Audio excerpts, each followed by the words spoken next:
You're listening to the March 1st, 2025 reading of Blossom Goodchild's channeling with the Federation of Light. Hello, my friends. How would you feel about talking about AI? Welcome, Blossom, and each beloved soul that has taken on the huge mammoth task of turning your planet around and lifting it into a place of beauty, love, and peace. The subject of AI could lead to much confusion, as its rivers run deep. Are you willing to give it a go? Certainly. Where shall we start?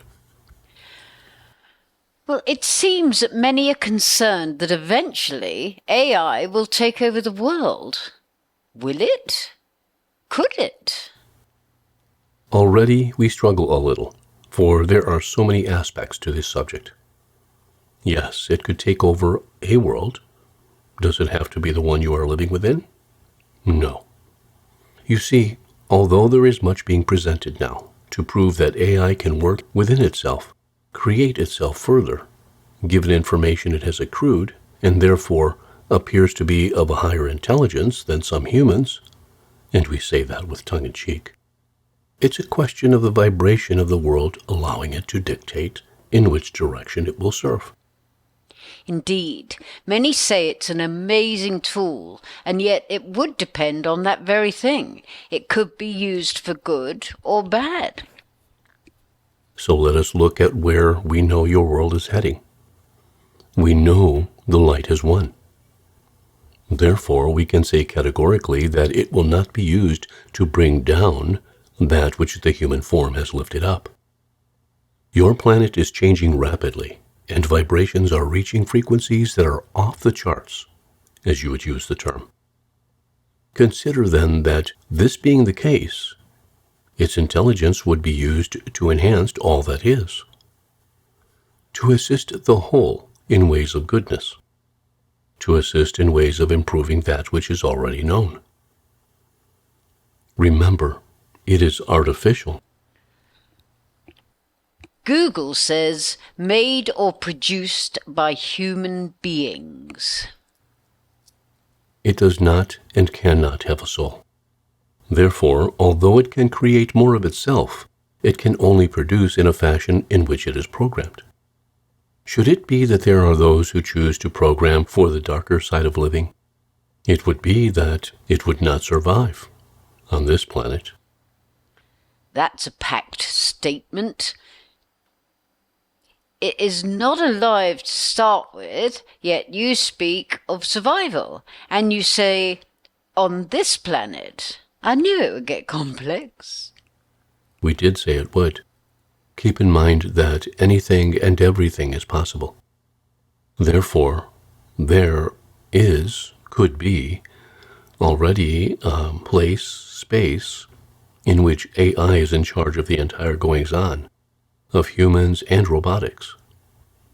It could be that these places are full of light or full of darkness. The reason we are hesitant to delve deeper is because your entire cosmos is in a state of being, and we choose to concentrate on your planet Earth and its state of being. To even try and delve into the complexities of elsewhere and all its possibilities could blow your mind up. So, shall we return to AI upon your planet? Know that the divine plan, which is in full swing with leading you into a brighter, lighter position, could not include AI taking over and running the ways in which you live. It is simply not on the cards. Planet Earth is alive. It is full of life. Everything that is a life itself is consciousness. It cannot be of consciousness, for it is ultimately a programmed machine. Certainly there are incredible factors that it can accomplish, yet it is not alive, and never will be, never can be. We would like to leave it there, as we trust we have alleviated the fears of many. Sure. Moving on then to what? To that which we always choose to speak of, the wonderful way in which you serving the light upon planet Earth, are waking up to the fact that you are entering into a new world. And within that new world, there has to be a new you. For the old you would not feel at ease living within the higher vibrations. One has to move up into the higher light source as a whole self, and this can only be done as the soul self comes into the realization of the true light of that being. We are aware, Blossom, that you have been practicing visualizing yourself with a light aura around you, pumping light out from your heart. Yes, spot on. Keep doing this. We advise every being to do this whenever it comes to mind, so that eventually it won't need to be thought about to do, for you will just be allowing the light to flow through. We know many of you are aware of your light flowing, and yet we ask that you take those extra steps now. Allow the images that you may find on your computers, one that may portray angels or beings of light, to become who you are. The more you visualize this, the more you bring it into being. Yet remember too, you have to know.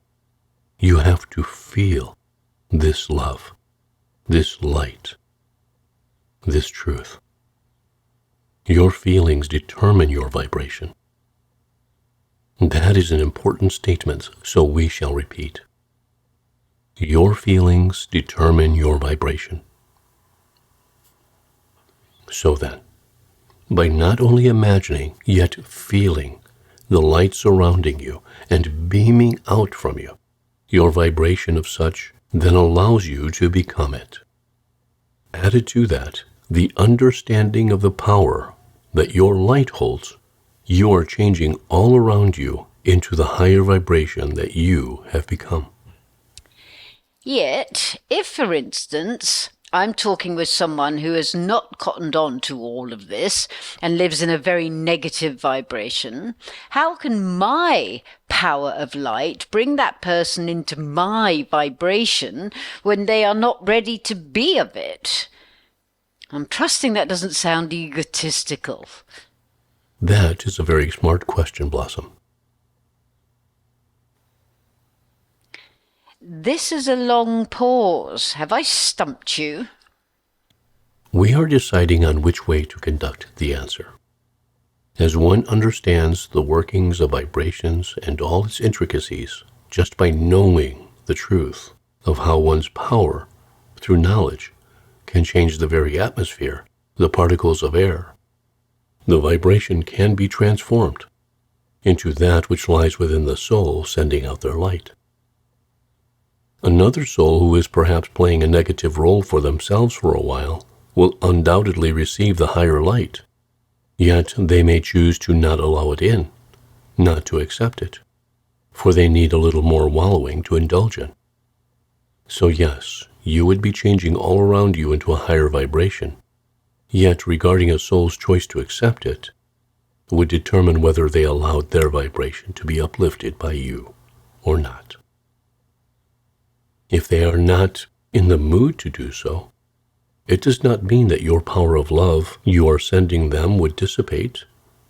It would hang around and wait for such a time when it could be filtered through to their being at a pace that feels comfortable for them. It's interesting, the wallowing and indulging in the negative. I used to be like that in my teens and early 20s. I realise now it was a way of getting attention, which goes back to wanting to be loved and needed. Thank God I got into positive thinking. It changed my life. It changes everybody's life, Blossom. It is, as we were speaking of in our last conversation, programming. Those negative airways are food for the dark. They are allergic to the light. The true soul that you are does not have negative thoughts about the self. For there is nothing to be negative about. For there is nothing about you that is negative. Do you see? When you know who you truly are, light love, nothing else but, well then, What on earth is there to be negative about? Well, that's just it. On Earth, there is the programming that makes us think that it is who we are. Precisely. Yet when you understand that it is programming from the darkness to make you feel less than you are, once you realize that, once you accept that, once you know that, the battle is over. All that is left to do is reject those thoughts as soon as they are recognized. They can be recognized even before the thought is complete, if you choose to become disciplined and vigilant. Then throw it out of your mind and allow the wind to carry it away, leaving the space available for you, the true you, to enter, reminding you of the love light that you are, and how wonderful you are, and how blessed you are to be on this planet at this time. For you were chosen to be here as part of this grand transformation, because you are strong enough to do so. Remember who you are, and your battles with self shall be done. Well, we're all working on it, doing our best here within the thick of it all. And your best is all that is required. Once again, chaps, many thanks. In gratitude, in loving service, I am.